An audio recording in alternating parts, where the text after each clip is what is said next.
இறைமகன் இயேசு கிறிஸ்துவில் மிகவும் பிரியமான சகோதர சகோதரிகளே, நண்பர்களே, பெற்றோரே, பெரியோரே, குழந்தைகளே, இந்த நாளை ஆண்டவர் நமக்கு தந்திருக்கின்றார். அவருக்கு நன்றி சொல்லுவோமா? அன்பு தெய்வமே, இந்த அதிகாலை வேளையிலே உம்மை போற்றுகின்றோம், உம்மை புகழ்கின்றோம், உமக்கு நன்றி கூறுகின்றோம்.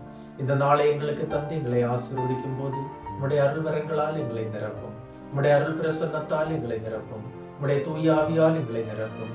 நாங்கள் செய்ய வேண்டிய செயல்களை எங்களுக்கு இன்று நீர் சொல்லித்தாரும்.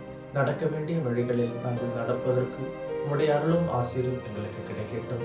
எங்களுடைய குடும்பத்தை ஆசீர்வதியும், எங்களுடைய பிள்ளைகளை ஆசீர்வதியும், இறை வார்த்தையால் நிரப்பும். ஆகும்.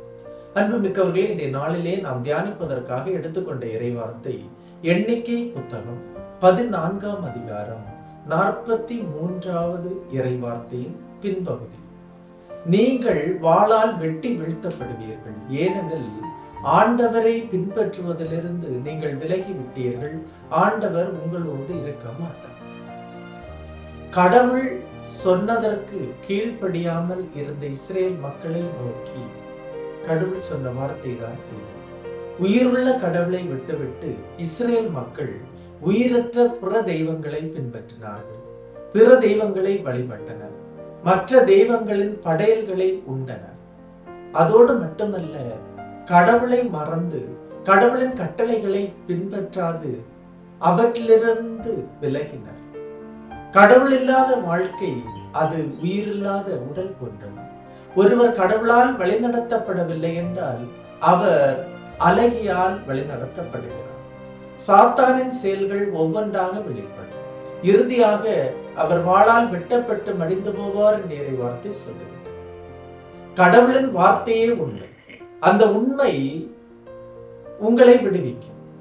இறை வார்த்தையில் நிலைத்திருப்பவர்களுக்கு கடவுள் தருகின்ற விடுதலை ஒன்று உண்டு. அதாவது துன்பங்கள், துயரங்கள், கண்ணீர், கவலை, கடன், நோய் அனைத்திலிருந்தும் விடுதலை உண்டு. இதையும் தாண்டி அவற்றை தாங்குவதற்கான சக்தி கிடைக்கின்றது. எனவே இறை வார்த்தையை யார் தன்னுடைய இதயத்தில் பாதுகாக்கின்றார்களோ, நிறைக்கின்றார்களோ, அவர்களால் இவை அனைத்தும் சாத்தியமாகும். எனவே வாழ்க்கையை சந்திக்கின்ற ஒரு சக்தி கடவுளிடமிருந்து நமக்கு கிடைக்கிறது. எனவே இந்த நாளிலே நாம் இந்த இறை வார்த்தைக்காக வேண்டும். ஆண்டவரை பின்பற்றுவதிலிருந்து நானும் எனது குடும்பமும் மாற மாட்டோம். கண்டிப்பாக நாங்கள் கடவுளோடு பயணிப்போம் என்று இந்த இறை வார்த்தைக்கு நாம் செவிமடுத்து நாம் சொல்ல வேண்டும். நம்முடைய குடும்பத்தின் வெளிச்சம், அந்த ஒளி நம்முடைய குடும்பத்திலிருந்து விலகாமல் பாதுகாக்க வேண்டும்.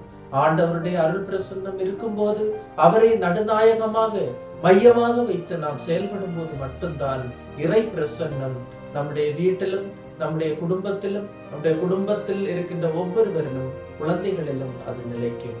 எனவே இந்த இறை வார்த்தை நம்மை ஆசீர்வதிக்கட்டும். எல்லாம் வல்ல இறைவன், தந்தை, மகன், தூய ஆவியார் உங்களையும் உங்கள் குடும்பத்தையும் நிறைவாய் ஆசீர்வதிப்பாராக. ஆமென். இயேசுவுக்கே புகழ், இயேசுவுக்கே நன்றி. மரியே வாழ்க.